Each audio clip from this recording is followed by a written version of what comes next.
छायावाद हिंदी कविता, खड़ी बोली कविता का आविष्कार सा था। उससे पहले कवियों को खड़ी बोली पर भरोसा नहीं था। वे अच्छे कवि थे, लेकिन उनका माध्यम जो था वो था ब्रजभाषा। छायावाद में आकर पहली बार हिंदी कविता ने, खड़ी बोली कविता ने अपनी भाषा को पाया, बल्कि उनसे भी पहले मैथिली शरण गुप्त को ये श्रेय जाता है। जैसा कि हम बता चुके हैं कि उन्होंने खड़ी बोली को उसके लायक, उसके अनुरूप लय गतियों में चलना फिरना सिखाया, और वह उस दाय का सीधा लाभ मिला छायावाद के कवियों को।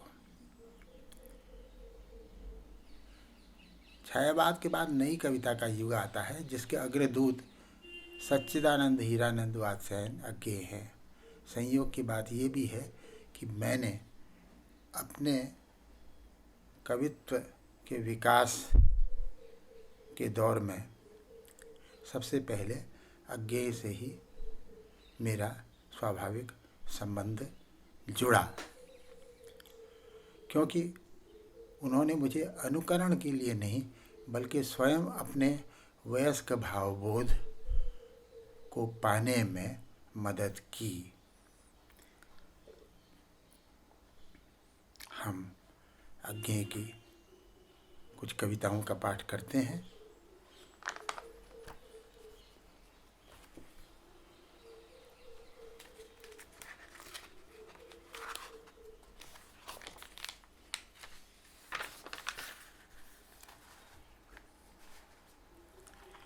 कतकी पूनो। छिटक रही है चांदनी, मदमाती उन्मादिनी, कलगी मोर सजावले, कास हुए हैं बावले, पकी ज्वार से निकल शशों की जोड़ी गई फलागती, सन्नाटे में बांक नदी की जगी चमक कर झांकती, कोहरा झीना और महीन, झरझर पड़े आकाश नीम, उजली लालिम मालती, गंध के डोरे डालती, मन में दुबकी है हुलास, ज्यों परछाई हो चोर की, तेरी बाट अघोर से ये आँखें हुई चकोर की।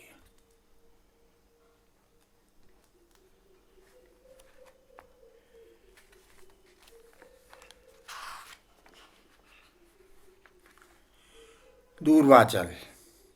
पार्श्वगिरि का नम्र, चीड़ों में डगर चढ़ती उमंगों सी, पार्श्वगिरि का नम्र, चीड़ों में डगर चढ़ती उमंगों सी, बिछी पैरों में नदी ज्यों दर्द की रेखा, विहग शिशु मौन नीड़ों में मैंने आँख भर देखा, दिया मन को दिलासा पुनः आऊँगा, भले ही बरस दिन अनगिन युगों के बाद, क्षितिज ने पलक सी खोली, चमक कर दामिनी बोली, अरे यायावर रहेगा याद।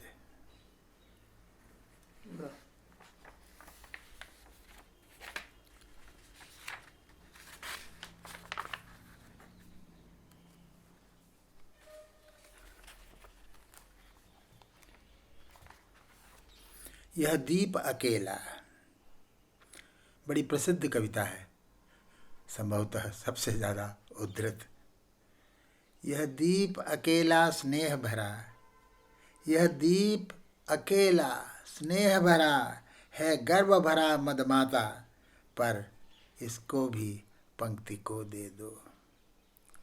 यह जन है गाता गीत, जिन्हें फिर और कौन गाएगा, पनडुब्बा ये मोती सच्चे फिर कौन कृति लाएगा, यह समिधा ऐसी आग हठीला बिरला सुलगाएगा, यह अद्वितीय, यह मेरा, यह मैं स्वयं विसर्जित, यह दीप अकेला स्नेह भरा, है गर्व भरा मदमाता, पर इसको भी पंक्ति को दे दो। यह मधु है स्वयं काल की मौना का युग संचय, यह गोरस जीवन कामधेनु का अमृत पूत पय, यह अंकुर फोड़ धरा को रवि को तकता निर्भय, यह प्रकृत स्वयंभू ब्रह्म अयुत, इसको भी शक्ति को दे दो। यह दीप अकेला स्नेह भरा है, गर्व भरा मदमाता, पर इसको भी पंक्ति को दे दो।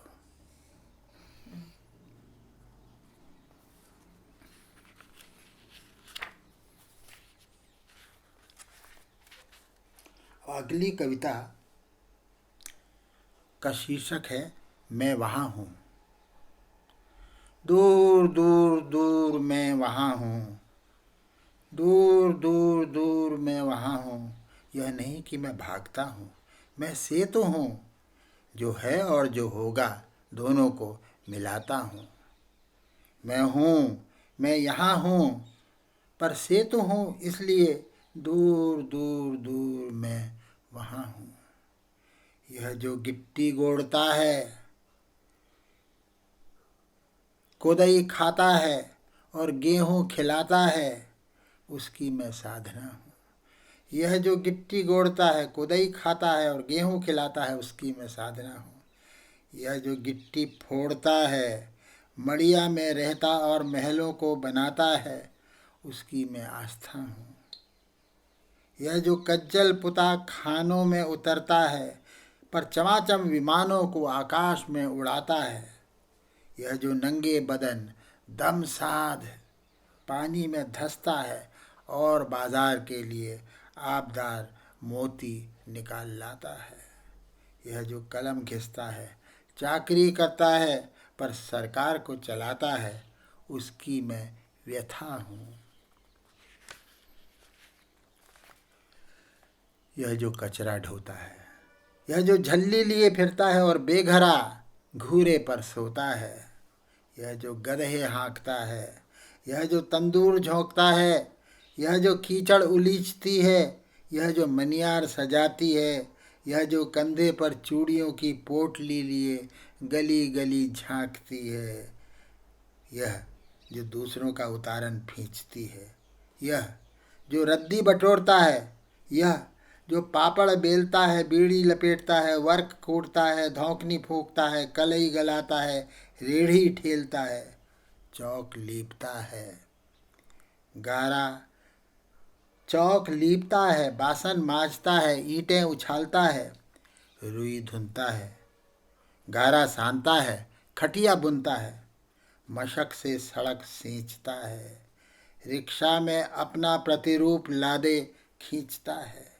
जो भी जहाँ भी पिसता है, पर हारता नहीं न मरता है, पीड़ित श्रमरत मानव, अविजित दुर्जेय मानव, कम कर श्रम कर, शिल्पी सृष्टा, उसकी मैं कथा हूँ, दूर दूर दूर मैं वहाँ हूँ। यह नहीं कि मैं भागता हूँ, यह नहीं कि मैं भागता हूँ, मैं सेतु हूँ, जो है और जो होगा दोनों को मिलाता हूँ, पर सेतु हूँ, इसलिए दूर दूर दूर मैं वहाँ हूँ।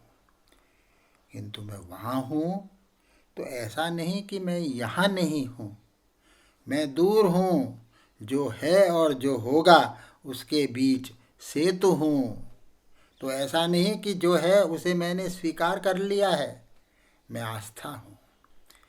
तो मैं निरंतर उठने की शक्ति हूँ, मैं व्यथा हूँ तो मैं मुक्ति का श्वास हूँ, मैं गाथा हूँ तो मैं मानव का अलिखित इतिहास हूँ, मैं साधना हूँ तो मैं प्रयत्न में कभी शिथिल न होने का निश्चय हूँ, मैं संघर्ष हूँ जिसे विश्राम नहीं, जो है मैं उसे बदलता हूँ, जो होगा उसे मुझे ही तो लाना है, जो मेरा कर्म है उसमें मुझे संशय का नाम नहीं, वह मेरा अपनी सांस सा पहचाना है, लेकिन घृणा से मुझे काम नहीं, क्योंकि मैंने डर नहीं जाना है, मैं अभय हूँ, मैं भक्ति हूँ, मैं जय हूँ। दूर दूर दूर मैं सेतु हूँ, किंतु शून्य से शून्य तक का सतरंगी सेतु नहीं। किंतु शून्य से शून्य तक का सतरंगी सेतु नहीं, वह सेतु जो मानव से मानव का हाथ मिलने से बनता है, जो हृदय से हृदय को, श्रम को शिखा से, श्रम की शिखा को कल्पना के पंख से, कल्पना के पंख को विवेक की किरण से, विवेक की किरण को अनुभव के स्तंभ से, अनुभव के स्तंभ को मिलाता है।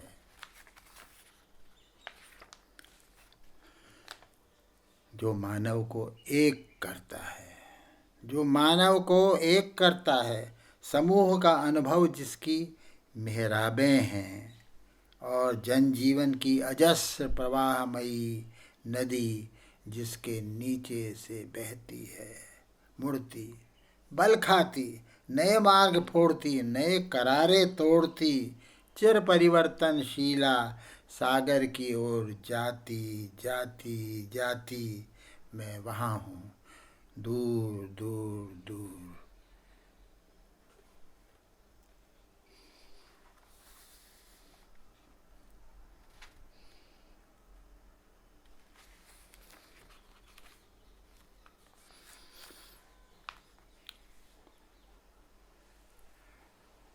अब मेरी अपनी बहुत ही प्रिय कविता, हवाई यात्रा ऊंची उड़ान।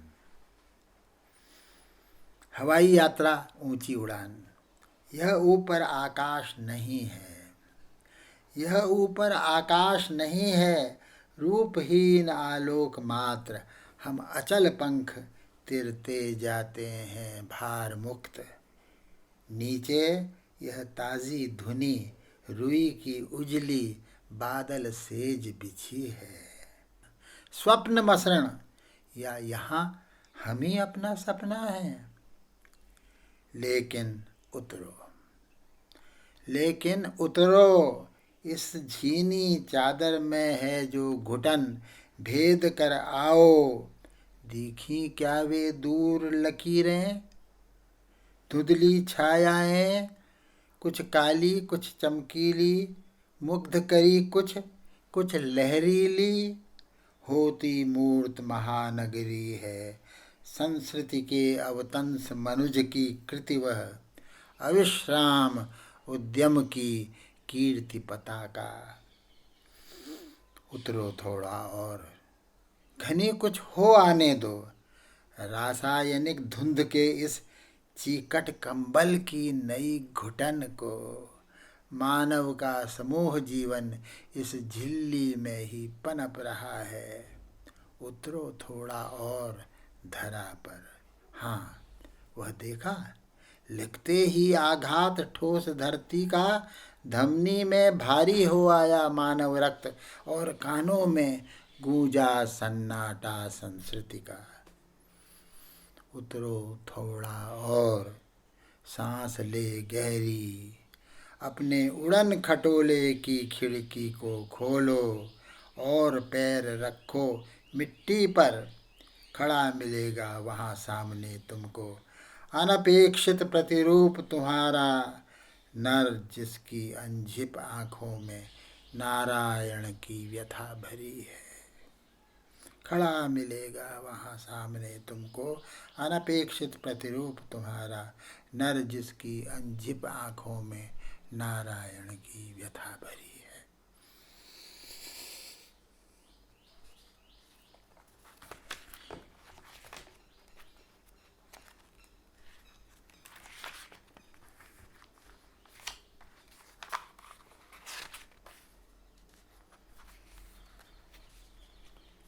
आंगन के पार द्वार।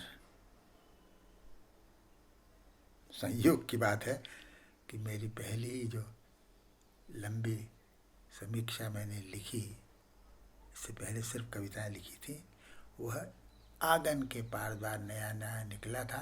डॉक्टर रघुवंश ने मुझसे कहा कि आप इसकी समीक्षा कर दीजिए। मैंने कहा मैं तो कभी समीक्षा की ही नहीं, एक दो रिव्यू ऐसे ही। बोला नहीं, ये ले जाओ और 15 दिन के अंदर करके दो। आंगन के पार द्वार खुले। आंगन के पार द्वार खुले, आंगन के पार द्वार खुले, द्वार के पार आंगन, भवन के ओर छोर सभी मिले, उन्हीं में कहीं खो गया भवन। कौन द्वारी कौन आगारी न जाने, पर द्वार के प्रतिहारी को भीतर के देवता ने किया बार बार पालागन। असाध्य वीणा। आ गए प्रियमवद केश कंबली गुभागे, आ गए प्रियमवद केश कंबली गुफा गेह। राजा ने आसन दिया, कहा कृतकृत्य हुआ मैं तात, पधारे आप। भरोसा है अब मुझको, साध आज मेरे जीवन की पूरी होगी। लघु संकेत समझ राजा का गण दौड़े, लाए असाध्य वीणा, साधक के आगे रख उसको हट गए। सभा की उत्सुक आंखें एक बार वीणा को लख टिक गईं प्रेमवद के चेहरे पर। यह वीणा उत्तराखंड के गिरि प्रांतर से घने वनों में जहाँ तपस्या करते हैं व्रतचारी, बहुत समय पहले आई थी। पूरा तो इतिहास न जान सके हम, किंतु सुना है वज्र कीर्ति ने मंत्रपूत जिस अति प्राचीन किरीटी तरु से इसे गढ़ा था, उसके कानों में हिमशिखर रहस्य कहा करते थे। अपने कंधों पर बादल सोते थे, उसकी करिशुंडों सी डालें हिमवर्षा से पूरे वन यूथों का कर लेती थी परित्राण। कोटर में भालू बसते थे, केहरी उसके वलकल के कंधे खुजलाने आते थे। और सुना है जड़ उसकी जा पहुंची थी पाताल लोक, उसकी गंध प्रवण शीतलता से फण टिका नाग वासुकी सोता था। उसी किरीटी तरु से वज्र कीर्ति ने सारा जीवन इसे गढ़ा। हठ साधना यही थी उस साधक की, वीणा पूरी हुई साथ साधना, साथ ही जीवन लीला। राजा रुके, सांस लंबी लेकर फिर बोले, मेरे हार गए सब जाने माने कलावंत, सबकी विद्या हो गई अकारथ दर्प चूर। कोई ज्ञानी गुणी आज तक इसे न साध सका, अब यह असाध्य वीणा ही ख्यात हो गई। पर मेरा अब भी है विश्वास, कृच्छ्रतप वज्र कीर्ति का व्यर्थ नहीं था। वीणा बोलेगी अवश्य, पर तभी इसे जब सच्चा स्वर सिद्ध गोद में लेगा। तात प्रियमवद लो यह सम्मुख रही तुम्हारे वज्र कीर्ति की वीणा। यह मैं यह रानी भरी सभा, यह सब उदग्र पर्युत्सुक जनमात्र प्रतीक्षमाण। केश कंबली गुफा गेह ने खोला कंबल, धरती पर चुपचाप बिछाया, वीणा उस पर रख पलक मूंद कर प्राण खींच करके प्रणाम स्पर्श छुअन से छुए तार। धीरे बोला, राजन पर मैं तो कलावंत हूँ नहीं, शिष्य साधक हूँ, जीवन के अनकहे सत्य का साक्षी। वज्र कीर्ति प्राचीन किरीटी तरु अभिमंत्रित वीणा, ध्यान मात्र इनका तो गदगद विह्वल कर देने वाला है। चुप हो गया प्रियमवद, सभा भी मौन हो रही। वाद्य उठा साधक ने गोद रख लिया, धीरे धीरे झुक उस पर तारों पर मस्तक टेक दिया। सभा चकित थी, अरे प्रियमवद क्या सोता है? केश कंबली अथवा होकर पराभूत झुक गया वाद्य पर। वीणा सचमुच क्या है असाध्य? पर उस स्पंदित सन्नाटे में मौन प्रियमवद साध रहा था वीणा नहीं, स्वयं अपने को शोध रहा था। सघन निबिड़ में वह अपने को सौंप रहा था उसी किरीटी तरु को। कौन प्रियमवद है कि दंभ कर इस अभिमंत्रित कारुवाद्य के सम्मुख आवे? कौन बजावे वह वीणा जो स्वयं एक जीवन भर की साधना रही। भूल गया था केश कंबली राजसभा को, कंबल पर अभिमंत्रित एक अकेलेपन में डूब गया था, जिसमें साक्षी के आगे था जीवित वही किरीटी तरु, जिसकी जड़ वासुकि के फण पर थी आधारित, जिसके कंधों पर बादल सोते थे और कान में जिसके हिमगिरी कहते थे अपने रहस्य। संबोधित कर उस तरु को करता था, संबोधित कर उस तरु को करता था नीरव एकालाप प्रियम वद। ओ विशाल तरु शत सहस्र पल्लवन पतझरों ने जिसका नित रूप संवारा, कितनी बरसातों कितने खद्योतों ने आरती उतारी, दिन भौरे कर गए गुंजरित, रातों में झिल्ली ने अनथक मंगल गान सुनाए, सांझ सवेरे अनगिन अनचिन्हे खग कुल की मोद भरी क्रीड़ा काकली, डाली डाली खपा गई।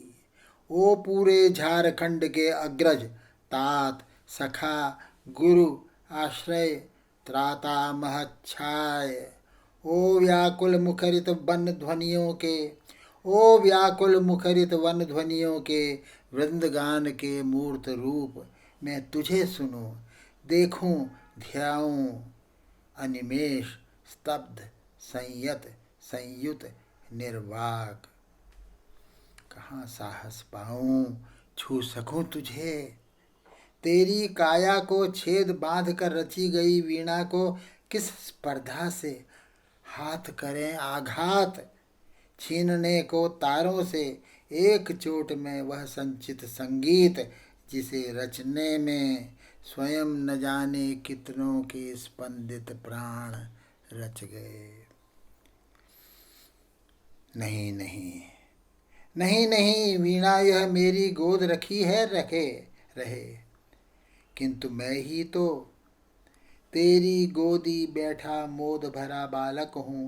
ओ तरुतात संभाल मुझे, मेरी हर किलक पुलक में डूब जाए, मैं सुनूं गुनूं विस्मय से भर आँखों, तेरे अनुभव का एक एक अंतःस्वर, तेरे दोलन की लोरी पर झूमूं मैं तन्मय गा तू, तेरी लय पर मेरी सांसें भरें पुरें रीतें विश्रांति पाए गा तू। यह वीणा रखी है तेरा अंग अपंग, किंतु अंगी तू अक्षत आत्मभरित रसविद तू गा, मेरे अंधियारे अंतस में आलोक जगा स्मृति का श्रुति का, तू गा तू गा तू गा तू गा।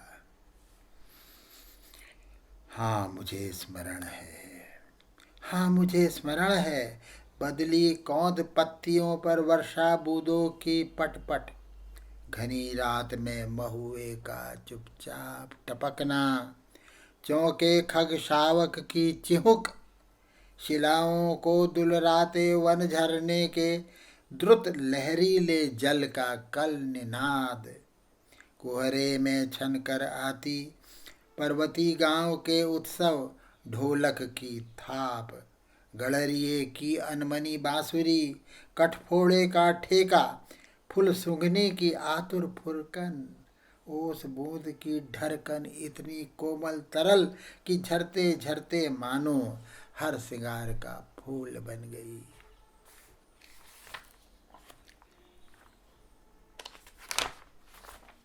भरे शरद के तल लहरियों की सरसर ध्वनि, कूंजों का क्रेंकार, कांद लंबी टिटिब की, पंख युक्त सायक सी हंस बला का, चीड़वनों में गंध अंध उन्मद पतंग की जहाँ तहाँ टकराहट, जल प्रपात का प्लुत एकस्वर, झिल्ली दादुर कोकिल चातक की झंकार, पुकारों की यति में संस्कृति की साए साए। हाँ मुझे स्मरण है, हाँ मुझे स्मरण है, दूर पहाड़ों से काले मेघों की बाढ़, हाथियों का मानो चिंगाड़ रहा हो यूथ। घरघराहट चढ़ती वहिया की, रेतीले कगार का गिरना छप छड़ाप, झंझा की फुफकार तप्त, पेड़ों का अर्रा कर टूट टूट कर गिरना, ओले की कर्री चपत, जमे पाले से तनी कटारों सी, सूखी घासों की टूटन, ऐंठी मिट्टी का स्निग्ध घाम में धीरे धीरे रिसना, हिम तुषार के फाहे धरती के घावों को सहलाते चुपचाप, घाटियों में भरती गिरती चट्टानों की गूंज, कांपती मंद्र गूंज अनुगूंज, सांस खोई सी धीरे धीरे नीरव। मुझे स्मरण है हरी तलहटी में छोटे पेड़ों की ओट ताल पर बधे समय वन पशुओं की नानाविध आतुर तृप्त पुकारें, गर्जन घुर घुर, चीख भूख, हुक्का चिचियाहट, कमल कुमुद पत्रों पर चोर पैर द्रुत धावित, जल पंछी की चाप थाप, दादुर की चकित छलांगों की, पंथी के घोड़े की टाप अधीर, अचंचल धीर थाप भैंसों के भारी खुर की। मुझे स्मरण है उझक क्षितिज से किरण भोर की पहली जब तकती है ओस बूंद को, उस क्षण की सहसा चौकी सी सिहरन, और दोपहरी में जब घास फूल अनदेखे खिल जाते हैं, मौमाखियाँ असंख्य झूमती करती हैं गुंजार, उस लंबे बिलमे क्षण का तंद्रालस ठहराव, और सांझ को जब तारों की तरल कपकपी, और सांझ को जब तारों की तरल कपकपी स्पर्शहीन झरती है, मानो नम में तरल नयन ठिठकी, निसंख्य सवत्सा युवती माताओं के आशीर्वाद, उस संधि निमिष की पुलकन लीयमान। मुझे स्मरण है और चित्र प्रत्येक स्तब्ध विजड़ित करता है मुझको, सुनता हूँ मैं पर हर स्वर कंपन लेता है मुझको, मुझसे शोक वायु सा नाद भरा मैं उड़ जाता हूँ। मुझे स्मरण है पर मुझको मैं भूल गया हूँ, सुनता हूँ मैं पर मैं मुझसे परे शब्द में लीयमान। मैं नहीं नहीं मैं कहीं नहीं, ओ रे तरोवन, ओ स्वर संभार नादमय संस्कृति, ओ रस प्लावन।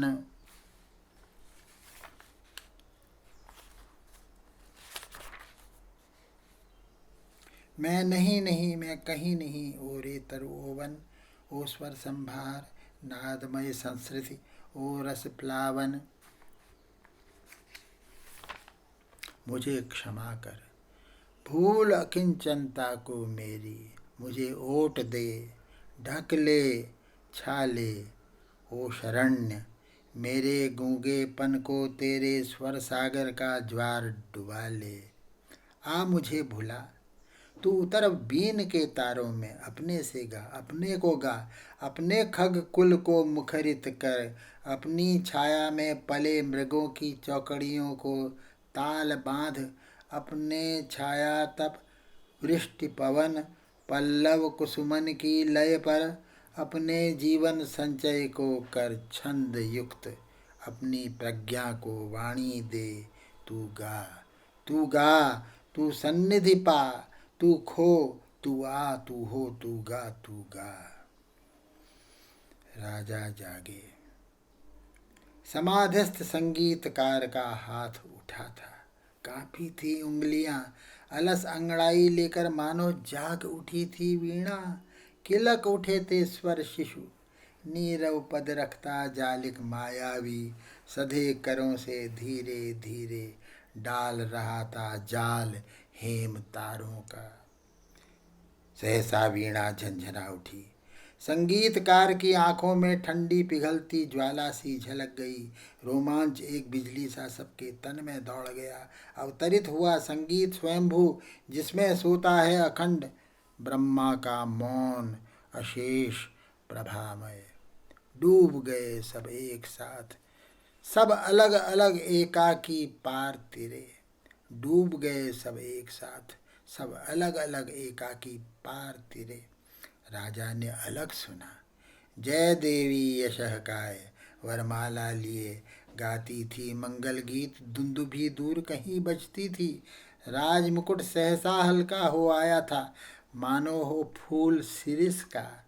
ईर्ष्या महदाकांक्षा द्वेष चाटुता सभी पुराने लुगड़े से झर गए। निखर आया था जीवन कांचन धर्म भाव से, जिसे निछावर वह कर देगा। रानी ने अलग सुना, छटती बदली में एक कौंध कह गई, तुम्हारे ये मणिमाणक कंठहार पटवस्त्र मेखला किंकिणी सब अंधकार के कण हैं ये। आलोक एक है, प्यार अनन्य उसी की विद्युल्लता घेरती रहती है। रस भार मेघ को थिरक उसी की छाती पर उसमें छिपकर सो जाती है आश्वस्त सहज विश्वास भरी। रानी उस एक प्यार को साधेगी। सबने भी अलग अलग संगीत सुना। इसको वह कृपा वाक्य था प्रभुओं का, उसको आतंक मुक्ति का आश्वासन, इसको वह भरी तिजोरी में सोने की खनक, उसे बटुली में बहुत दिनों के बाद अन्न की सौंधी सी खुदबुद। किसी एक को नई वधू की सहमी सी पायल ध्वनि, किसी दूसरे को शिशु की किलकारी, एक किसी को जाल फंसी मछली की तड़पन, एक अपर को चहक मुक्त नभ में उड़ती चिड़िया की, एक तीसरे को मंडी की ठेलम ठेल ग्राहकों की आस्पर्धा भरी बोलियां, चौथे को मंदिर की ताल युक्त घंटा ध्वनि, और पांचवें को लोहे पर सधे हथौड़े की सम चोटें, और छठे को लंगर पर कसमसा रही नौका पर लहरों की अविराम थपक। बटिया पर चमरौधे की रुधी चाप सातवें के लिए, और आठवें को कुलिया की कटी मेड़ से बहते जल की छुल छुल। इसे गमक नट्टिन की एड़ी के घुंघरू की, इसे गमक नट्टिन की एड़ी के घुंघरू की, उसे युद्ध का ढोल, इसे संध्या गोधूली की लघु टुनटुन, उसे प्रलय का डमरुनाद। इसको जीवन की पहली अंगड़ाई, पर उसको महाजृंभ विकराल काल। सब डूबे तिरे झिपे जागे हो रहे वशंवद स्तब्ध। इयत्ता सबकी अलग अलग जागी संधीत हुई, पा गई विलय वीणा फिर मूक हो गई। साधु साधु। राजा सिंहासन से उतरे, रानी ने अर्पित की सतलड़ी माल, जनता विह्वल कह उठी धन्य हे स्वर्जित धन्य धन्य धन्य। संगीतकार वीणा को धीरे से नीचे रख ढक, मानो गोदी में सोए शिशु को पालने डालकर मुग्धा माँ हट जाए दीठ से दुलराती उठ खड़ा हुआ।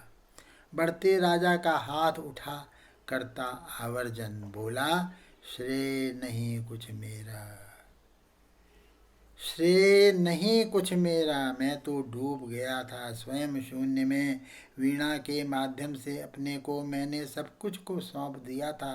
सुना आपने जो वह मेरा नहीं, सुना आपने जो वह मेरा नहीं, न वीणा का था वह तो सब कुछ की तथता थी। महाशून्य वहाँ महामौन अविभाज्य अनाप्त अद्रवित अप्रमेय, जो शब्दहीन सब में गाता है। नमस्कार कर उठा प्रियंवद केश कंबली लेकर कंबल गेह गुफा को चला गया। उठ गई सभा सब अपने अपने काम लगे, युग पलट गया। प्रिय पाठक, यों मेरी वाणी भी मौन हुई।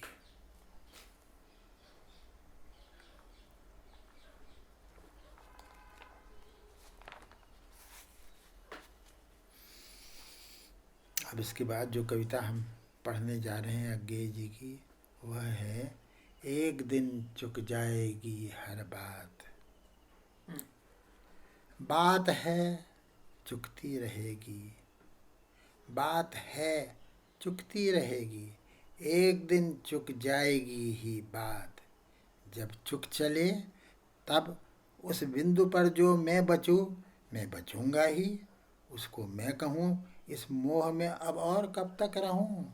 जो मैं बचूं उसको मैं कहूँ इस मोह में अब और कब तक रहूं। चुक रहा हूँ मैं स्वयं, जब चुक चलूं तब भी बच रहे जो बात, बात ही तो रहेगी। उसी को कहूँ यह संभावना, यह नियति कवि की सहूँ। उतना भर कहूँ इतना कर सकूं, जब तक चुकूं।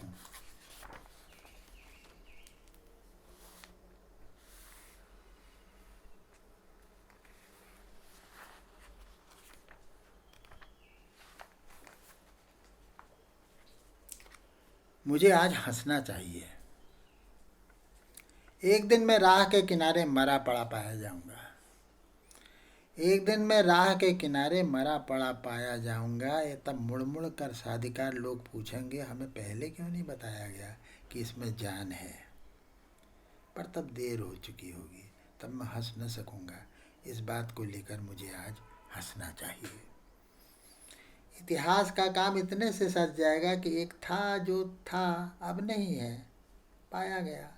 पर मैं जो जिया, जो मैं जिया, जो रोया हंसा, जो मैंने पिया, जो किया। पर मैं जो जिया, जो मैं जिया, जो रोया हंसा, जो मैंने पाया, जो किया, उसका क्या होगा। उसके लिए भी है एक नाम, आया गया। इस नाम को लेकर मुझे आज हंसना चाहिए।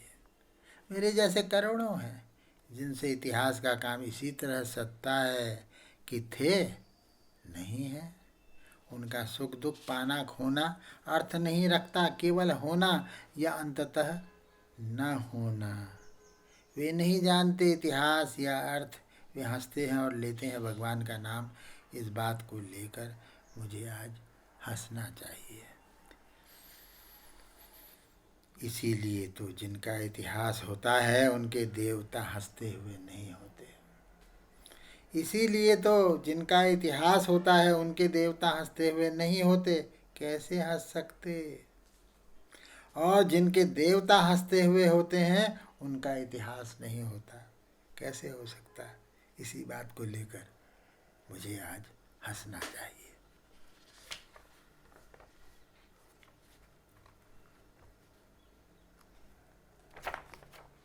अब एक श्रृंखला है नंदा देवी, उसमें से मैं कुछ चुनी हुई कविताएं आपको दो तीन सुनाता हूँ, बल्कि एक ही काफ़ी होगी प्रतिनिधि श्रृंखला की। नंदा देवी 6।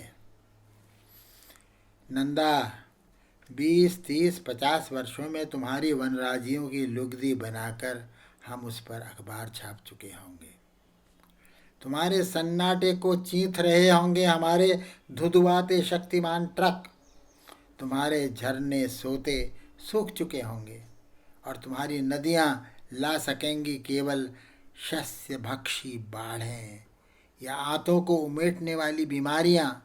तुम्हारा आकाश हो चुका होगा हमारे अति स्वन विमानों के धूम सूत्रों का गुंजर।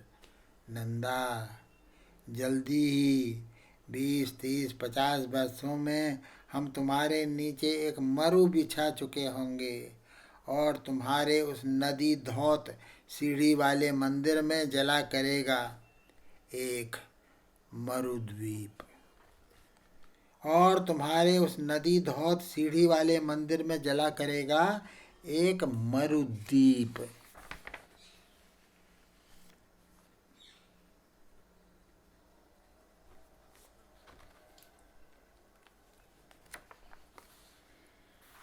अब आगे की एक और काफ़ी सुनी गई, पढ़ी गई, चर्चित कविता जिसका शीर्षक है नाच। एक तनी हुई रस्सी है जिस पर मैं नाचता हूँ, एक तनी हुई रस्सी है जिस पर मैं नाचता हूँ। जिस तनी हुई रस्सी पर मैं नाचता हूँ वह दो खंभों के बीच में है। जिस तनी हुई रस्सी पर मैं नाचता हूँ वह दो खंभों के बीच है। रस्सी पर मैं जो नाचता हूँ वह एक खंभे से दूसरे खंभे तक का नाच है। दो खंभों के बीच जिस तनी हुई रस्सी पर मैं नाचता हूँ उस पर तीखी रोशनी पड़ती है, जिसमें लोग मेरा नाच देखते हैं। न मुझे देखते हैं जो नाचता है, न रस्सी को जिस पर मैं नाचता हूँ, न खंभों को जिस पर रस्सी तनी है, न रोशनी को जिसमें नाच दिखता है। लोग सिर्फ नाच देखते हैं। पर मैं जो नाचता हूँ, जो जिस रस्सी पर नाचता हूँ, जो जिन खंभों के बीच में है, जिस पर जो रोशनी पड़ती है, उस रोशनी में उन खंभों के बीच उस रस्सी पर असल में मैं नाचता नहीं हूँ। मैं केवल उस खंभे से इस खंभे तक दौड़ता हूँ कि इस या उस खंभे से रस्सी खोल दूँ कि तनाव चुके और ढील में मुझे छुट्टी हो जाए। पर तनाव ढीलता नहीं और मैं इस खंभे से उस खंभे तक दौड़ता हूँ, पर तनाव वैसा ही बना रहता है। सब कुछ वैसा ही बना रहता है और यही मेरा नाच है जिसे सब देखते हैं, मुझे नहीं। रस्सी को नहीं, खंभे नहीं, रोशनी नहीं, तनाव भी नहीं, देखते हैं नाच।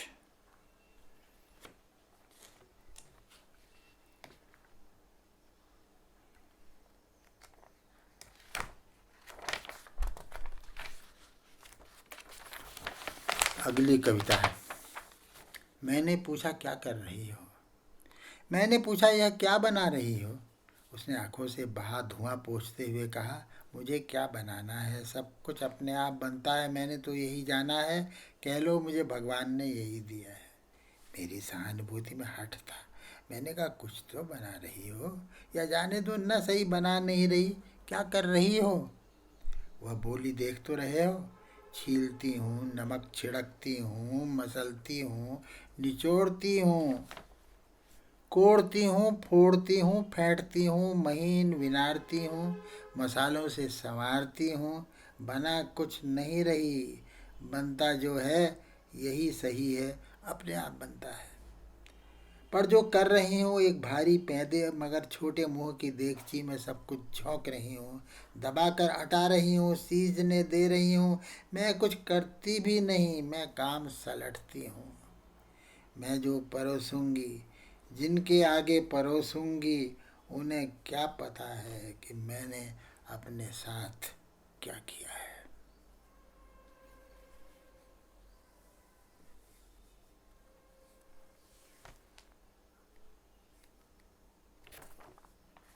अगली कविता है घर। मेरा घर दो दरवाज़ों को जोड़ता एक घेरा है। मेरा घर दो दरवाज़ों को जोड़ता एक घेरा है। मेरा घर दो दरवाज़ों के बीच है। उसमें किधर से भी झांको तुम दरवाजे से बाहर देख रहे होगे। तुम्हें पार का दृश्य दिख जाएगा, घर नहीं दिखेगा। मैं ही मेरा घर हूँ, मैं ही मेरा घर हूँ। मेरे घर में कोई नहीं रहता, मैं भी क्या मेरे घर में रहता हूँ। मेरे घर में जिधर से भी झांको तुम्हारा घर वहाँ है जहाँ सड़क समाप्त होती है। पर मुझे जब सड़क पर चलते ही जाना तब वह समाप्त कहाँ होती है, तुम्हारा घर। दूसरों के घर भीतर की ओर खुलते हैं, रहस्यों की ओर, जिन रहस्यों को वे खोलते नहीं। शहरों में होते हैं दूसरे के घर, शहर होते हैं दूसरों के घरों में, दूसरों के घर दूसरों के घर हैं। घर है कहाँ, घर है कहाँ जिनकी हम बात करते हैं। घर की बातें सबकी अपनी हैं, घर की बातें कोई किसी से नहीं करता। जिनकी बातें होती हैं वे घर नहीं हैं। घर मेरा कोई है नहीं पर मुझे चाहिए। घर मेरा कोई है नहीं, घर मुझे चाहिए। घर के भीतर प्रकाश हो इसकी भी मुझे चिंता नहीं है। प्रकाश के घेरे के भीतर मेरा घर हो इसी की मुझे तलाश है। ऐसा कोई घर आपने देखा है? देखा हो तो मुझे भी उसका पता दें। न देखा हो तो मैं आपको भी सहानुभूति तो दे ही सकता हूँ।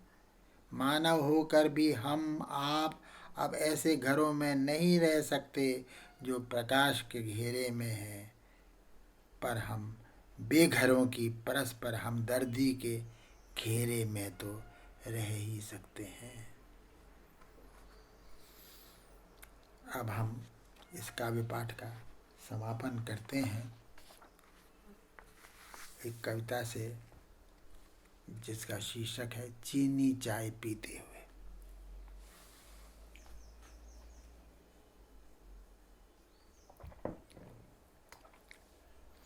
चीनी चाय पीते हुए।